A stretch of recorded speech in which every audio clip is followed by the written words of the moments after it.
To me, missions is figuring out what a missionary is and what it isn't. So I was at a church and this 7-year-old just locked eyes with me, and he looked into my eyes and he said, "Can I be a missionary too?" And I'm trying to take 15 years of experience and emotion and figuring out everything that I am, and here's this 7-year-old asking me these two huge questions. What is a missionary, and can I be one? And how do I put that into 7-year-old speak language? I grew up singing that song, "Be a missionary every day. Tell the world that Jesus is the way."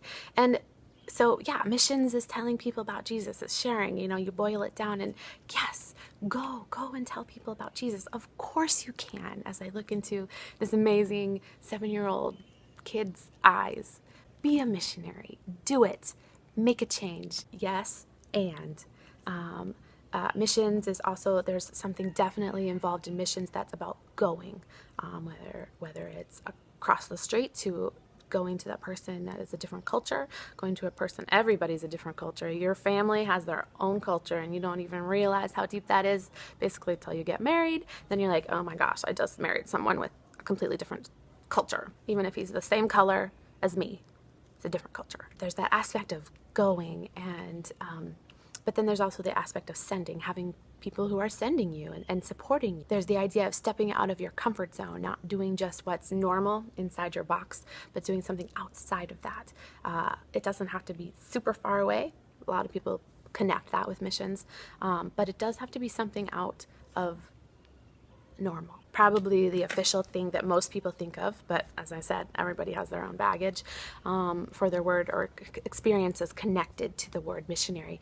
But most of the time you think of someone who has gone for the specific purpose of telling someone about Jesus. Like, they do a lot of other things. They might do that through teaching, through preaching, through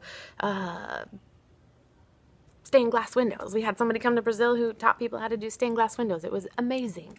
But through with a focus, with a spiritual focus, mostly being supported or partly supported from Christians and supporters back at their original home.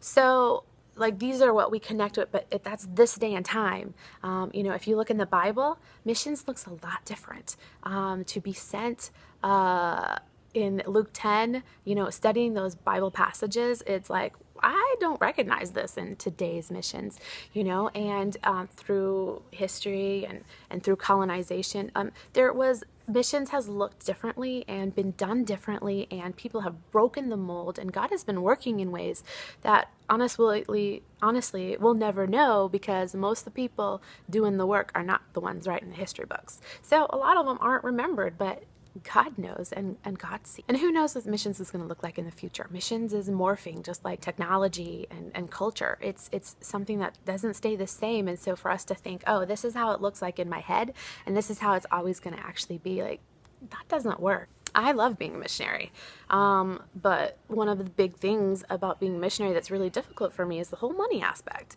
Like, for sure, definitely. And how am I going to look into this 7-year-old kid's eyes and tell him honestly that a lot of times a lot of the stuff that I do is dictated by if the money comes in or not. That's not what you want to tell this kid. Tell him, can I be a missionary?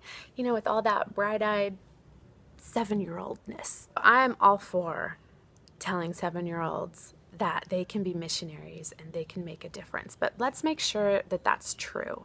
So if we're going to be telling our children in church that they can be missionaries, let's be giving them opportunities to step outside their comfort zone, to talk to people who don't look like them, to have families over for dinner that are a different culture, that are a different political stance, that don't look like, don't talk like, don't believe like, don't have the same goals as I do. Stepping outside of your comfort zone is very scary. Moving to another country with another culture and another language, it's life-changing. But it's been a huge part of missions for me, and it has made me rely on God in ways that you just can't when you stay in your comfort zone. So I would say that's definitely part of what being a missionary and what missions means to me.